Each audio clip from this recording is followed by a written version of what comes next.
নমস্কার বন্ধুরা, ঝিনুক ব্লগে স্বাগত। আজকে একটি মিষ্টি রান্না নিয়ে হাজির হয়েছি। আজকে করব সিমাই, যা অতি সুস্বাদু খেতে।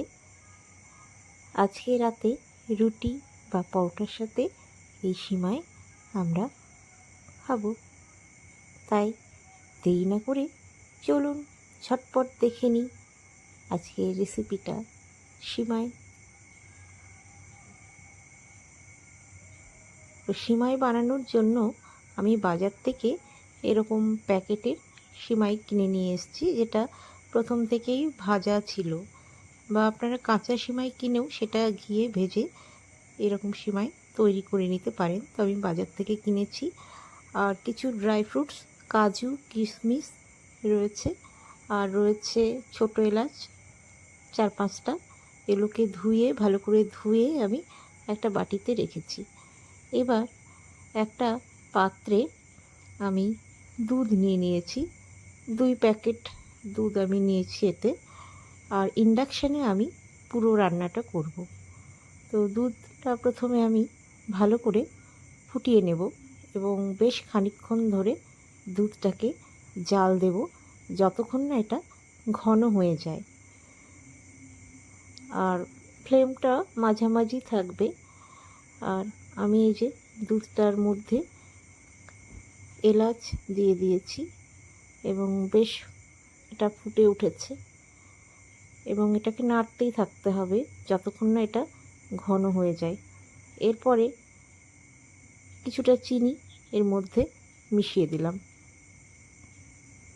পরিমাণ মতো চিনি দেবেন, আপনারা যে যেরকম মিষ্টি খেতে পছন্দ করেন সেই পরিমাণ চিনি দেবেন।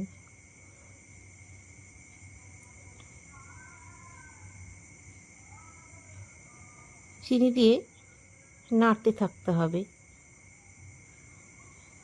সব সময় এটা নাড়তে থাকতে হবে লাগাতার, যাতে নিচে লেগে না যায়।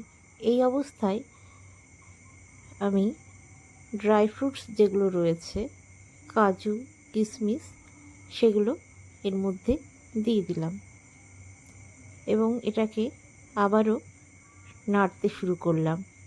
নিচের দিকটা ভালো করে নেড়ে নিতে হবে যাতে নিচে লেগে না যায়। তো দুধটা দেখতেই পাচ্ছেন, দুধটা যেই বাটিতে আমি ফোটাচ্ছি সেই বাটিতে অনেকটাই কমে এসছে, অর্থাৎ দুধটা ঘন হয়ে এসছে। এবং এর সাথে এই যে ড্রাই ফ্রুটস যেগুলো দিয়েছি সেগুলোও অনেকটা সেদ্ধ হয়ে গেছে, নরম হয়ে গেছে। এরপরে আমি সেটাকে নামিয়ে নিলাম, পুরো দুধের বাটিটাকেই ইন্ডাকশান থেকে নামিয়ে নিলাম। নিয়ে সিমাইগুলোকে ছোট ছোট পিস করে রেখেছিলাম, মানে ভেঙে রেখেছিলাম আর কি। এবার সেটাকে আমি হালকা হাতে মেশাবো। আসলে এই সিমাইগুলো খুব পাতলা, তাই সেরকমভাবে খুব সেদ্ধ করার দরকার নেই। গরম অবস্থাতেই দুধের মধ্যে দিলেই এটা সহজেই সেদ্ধ হয়ে যায়।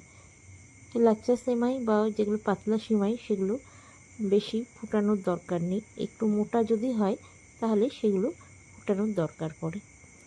যাই হোক, আমি সিমাইটা দুধের মধ্যে দিয়ে ভালো করে নেড়ে নেব আস্তে আস্তে করে।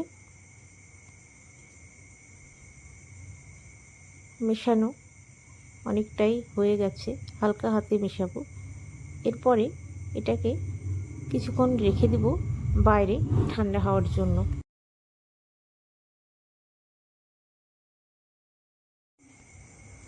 ভালো করে মিশিয়ে নেওয়ার পর দুধের মধ্যে সিমাইটা অনেকটা ঘন হয়ে আসলো, দুধটা আরও ঘন হয়ে আসলো এবং দুধের মধ্যে সিমাইটাও সেদ্ধ হয়ে গেল।